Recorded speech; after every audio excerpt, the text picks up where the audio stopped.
In the exclusive world of British royalty, Princess Anne's residences stand as remarkable symbols of both tradition and modernity. These estates are not just homes, they are living testaments to a royal lineage that has shaped British history for centuries.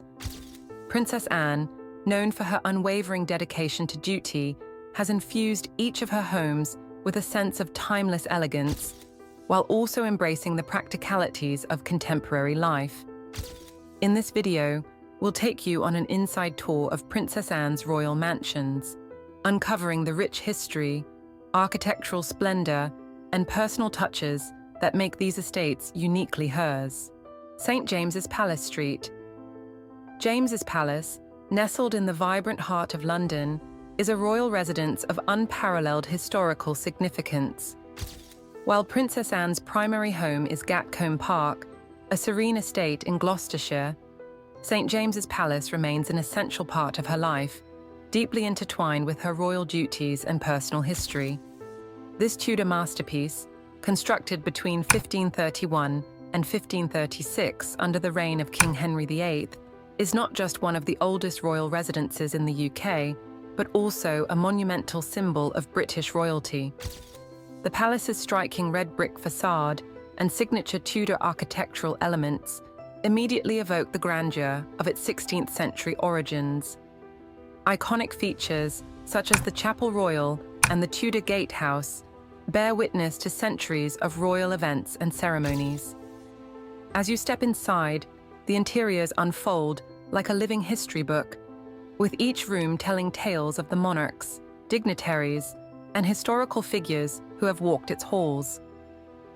The Chapel Royal, with its intricate Palladian influences and barrel-vaulted ceiling, stands as a stunning example of the palace's architectural splendor, offering a glimpse into the religious and ceremonial life of the British monarchy. St. James's Palace serves a dual role in the royal landscape. It is both a grand venue for official affairs, including state visits, and a private London residence for various members of the royal family, including Princess Anne. Although she primarily resides at Gatcombe Park, St. James's Palace is integral to her many commitments in the capital. The palace's state apartments, where around 100 royal receptions are held annually, exude an air of regal magnificence. The throne room, re-envisioned in 1924, captures the ceremonial essence of the palace, embodying the timeless traditions of British royalty. Princess Anne's connection to St. James's Palace is deeply rooted in her upbringing. Born at nearby Clarence House in 1950, she has spent much of her life in the shadow of this historic palace.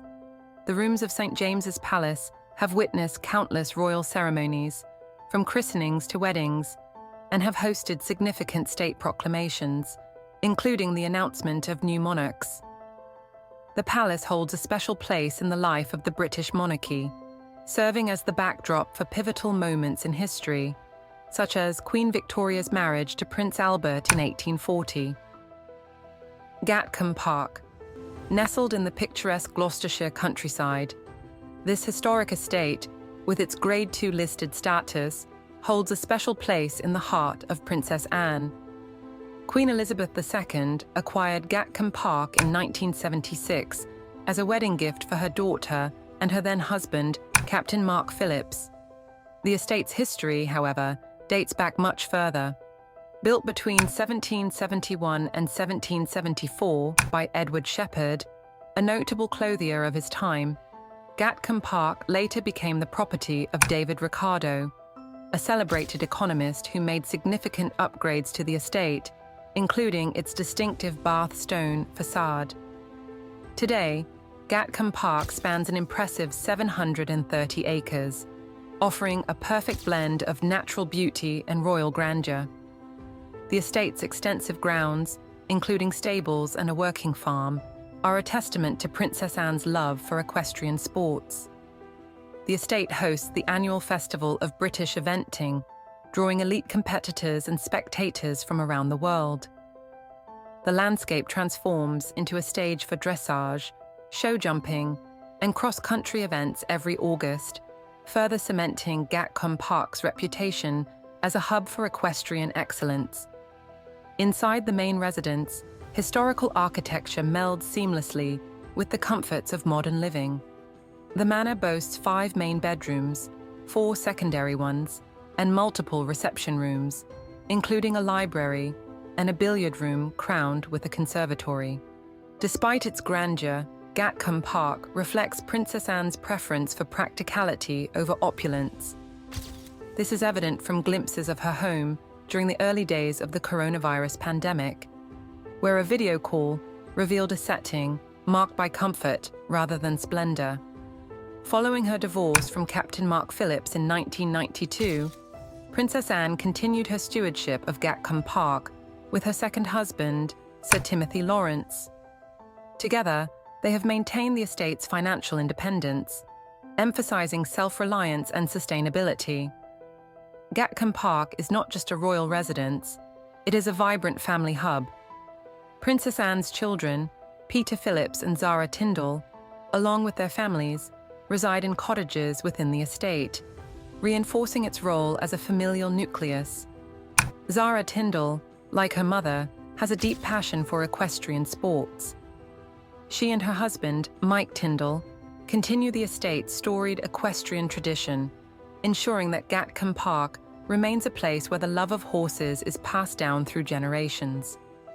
Beyond its royal inhabitants, Gatcombe Park is draped in natural splendor, with lush woodlands, a serene lake, and myriad trails that offer a tranquil retreat from the bustle of royal life. We journey to Clarence House, another iconic royal residence in the heart of London. Erected between 1825 and 1827, Clarence House was designed by the renowned architect John Nash for the future King William IV. The residence provided relief from the spatial constraints of St. James's Palace, while standing on its own as a stately home adjacent to the historic site. Clarence House holds a special place in the life of Princess Anne, as it was here that she was born on August 15, 1950. At that time, her parents, Princess Elizabeth, later Queen Elizabeth II, and Prince Philip, Duke of Edinburgh, called Clarence House home. These were the years before Elizabeth's ascent to the throne in 1952, a fleeting era when Clarence House served as a familial haven for the young royal family. As the years passed, Clarence House evolved to reflect the tastes and preferences of its regal inhabitants. When Queen Elizabeth II moved to Buckingham Palace, Clarence House became the residence of Queen Elizabeth, the Queen Mother, and Princess Margaret. The Queen Mother, known for her impeccable style, left an indelible mark on the residence, infusing it with her unique flair. The architecture of Clarence House is undeniably grand, with its pale stucco exterior giving way to interiors rich in heritage and personalized touches. The post-war era saw a refresh of the decor under the influence of the young Queen Elizabeth II and Prince Philip. The dining room, for example, featured a Georgian table and chairs, cherished gifts that echoed the narrative of noble generosity. Over time, the aesthetic of Clarence House continued to evolve.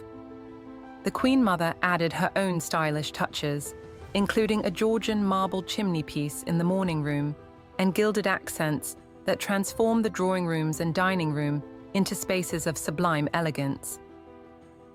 Following the Queen Mother's passing in 2002, Clarence House underwent another round of refurbishment to accommodate Prince Charles, then Prince of Wales, and his consort, Queen Camilla. Today, Clarence House serves as both a private residence and a public spectacle. Its opulent rooms are open for tours, offering visitors a glimpse into the rich mosaic of royal life. The residence continues to support the day-to-day engagements of King Charles III and Queen Camilla, ensuring its relevance and resonance well into the future. Sandringham House, our journey through the storied residences of the British royal family, brings us to Sandringham House, a stately estate nestled in the tranquil Norfolk countryside. This grand residence, a symbol of British heritage and royal life, has been a beloved retreat for the royal family for over a century. Gifted by Queen Victoria in 1862 to her son, the future King Edward VII, Sandringham House has evolved from a modest Georgian mansion into a magnificent estate that harmoniously blends architectural splendor with the rich history of the British monarchy.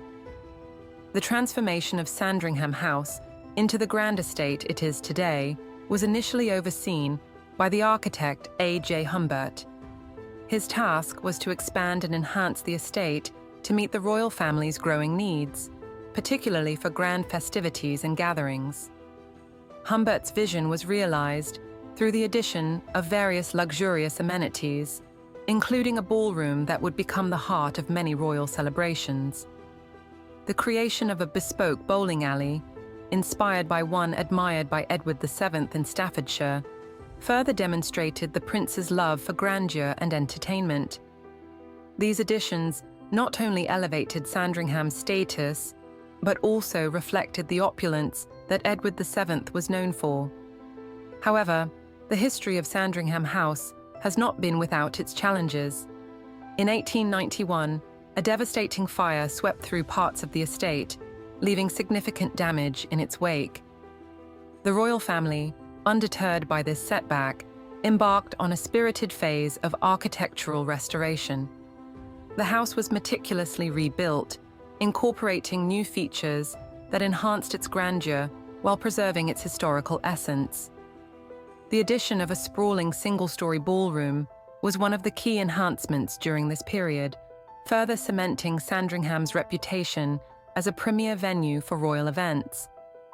The architectural beauty of Sandringham House is a testament to the fusion of different historical styles. The Georgian foundations, Jacobean expansions, and Victorian nuances create a visual symphony that is both captivating and elegant.